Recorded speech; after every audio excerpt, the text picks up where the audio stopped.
सास सोसाइटी में नई नई रहने आई थी। एक रोज उसकी पड़ोसन कहती है, हाय, मेरा नाम तमन्ना है, मैं पास के घर में रहती हूँ। आप नई आई हैं तो सोचा मिलाऊं। अच्छा किया, आइए ना बैठिए, मैं आपके लिए चाय लेकर आती हूँ। अरे नहीं, चाय तो मैं साथ लाई हूँ।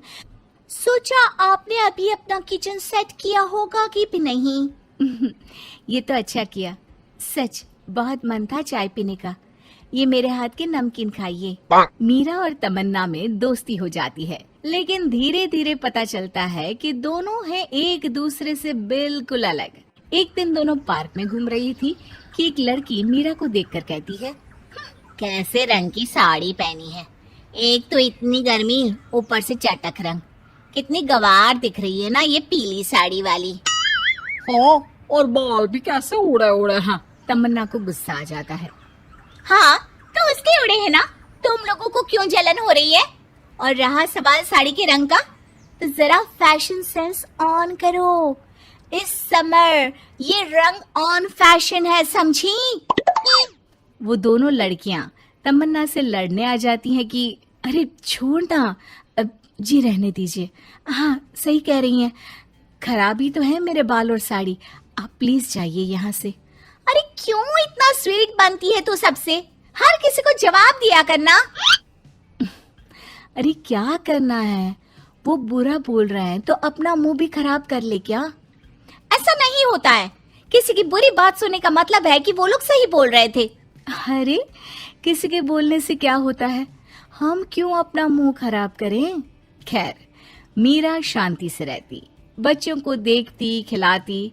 उसका पति काम के सिलसिले से हमेशा बाहर ही रहता था, तो वो कोशिश करती कि उसके बच्चों को किसी भी चीज की कमी ना हो। एक रोज सास कहती है, अरे सारा दिन बच्चों में लगी रहती है। पता है बेटा यहाँ नहीं रहता मेरा, लेकिन मजाल है कि ये मेरा ख्याल रख ले। माफ करिए माँ जी, वो मयंक को स्पीच थेरेपी दिलाने ले गई थी, मैं अभी आपकी चाय बना देती हूँ। अरे चाय नहीं चाहिए, चाय पिला पिला कर मार दे तू। तेरे बाप ने बोला था कि शादी के वक्त 2 लाख देने के लिए, अभी तक 1 लाख दिए हैं, बाकी के पैसा कब देगा? बच्चे हो गए लेकिन दहेज पूरा नहीं दिया। माँ जी, वो पैसे उन्होंने मयंक के पापा को बिजनेस लगाने में जो मदद की थी ना, उसमें दे दिए थे। अरे वाह जी वाह, उसमें तो देना ही पड़ेगा ना, वो तो अलग से पैसे थे। तू रोज खाती है पीती है, उसके पैसे कहाँ से आएंगे? और ये तेरे बच्चे। तभी मीरा को गुस्सा आ जाता है। वो सास को आंख दिखाती है और सास कुछ सोचकर वहां से निकल जाती है। तभी वहां मीरा की दोस्त आ जाती है। क्या कह रही थी? कौन से पैसे ले लिए तेरे पापा ने? मीरा मुस्कुरा देती है। अरे वो पुराने लोग हैं ना, अपने तरीके से सोचते समझते हैं, छोड़ ना। और पता कैसे आना हुआ? अरे तेरा कुछ नहीं हो सकता। मेरी सास होती ना तो ऐसा मुंह तोड़ जवाब देती कि देखती रह जाती। मीरा मुस्कुरा देती है। मीरा सारा दिन घर का काम करती, शाम को तमन्ना के साथ अपने बच्चों को लेकर पार्क में जाती, जहां दोनों के बच्चे मिलजुल कर खेलते। अच्छा तमन्ना, मैं कुछ दिन बिजी रहूंगी, हस्बैंड आ रहे हैं ना, तो अगर मैं ना आ सकूं तो तुम आ जाना बिना कुछ सोचे। मीरा घर आ जाती है, जहां पति पहले से ही मौजूद होता है।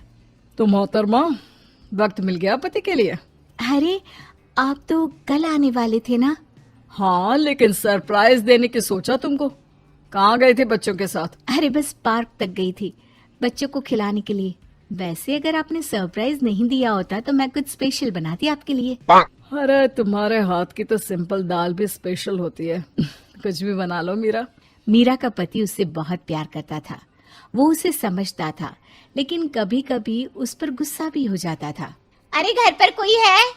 कहाँ है मीरा? तभी तमन्ना के कान में मीरा के पति की आवाज आती है।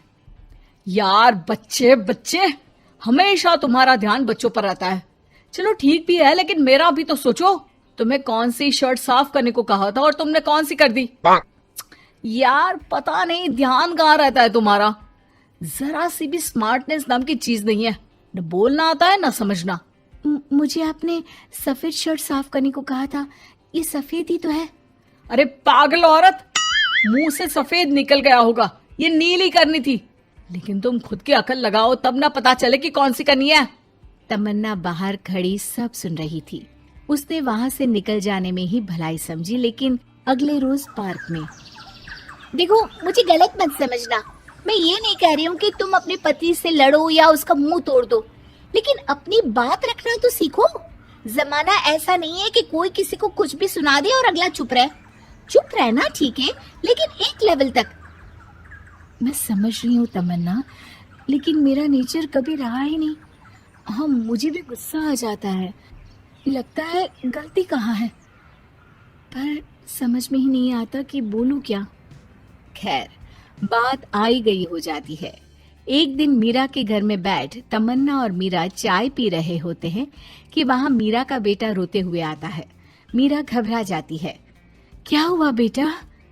बेटे का रो रो कर बुरा हाल होता है। वो सिसकियां भर रहा होता है। क्या हुआ बेटा, कुछ तो बताओ। तभी पीछे से मीरा की बेटी भी आ जाती है।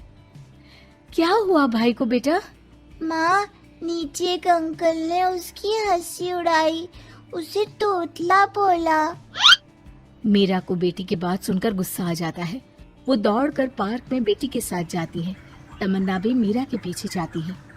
कौन थे अंकल? हाँ, वो लाल शर्ट वाले।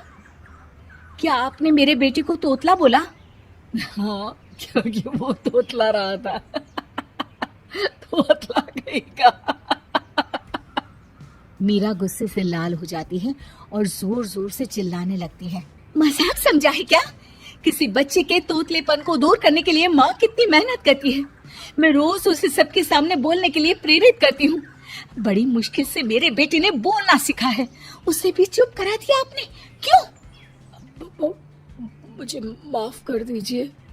आपका बच्चा होता तो क्या उसका भी आप ऐसे ही मजाक उड़ाते? देख लीजिए मिस्टर, साफ बता दे रही हूँ, भूल से भी मेरे बच्चों का मजाक उड़ाने की कोशिश की तो बहुत ज्यादा बुरा हो जाएगा। तमन्ना दूर खड़ी मीरा का ये रूप देख रही होती है। वो समझ जाती है कि एक औरत के अंदर की शेरनी तभी जगती है जब उसके बच्चे को कुछ कहा जाए।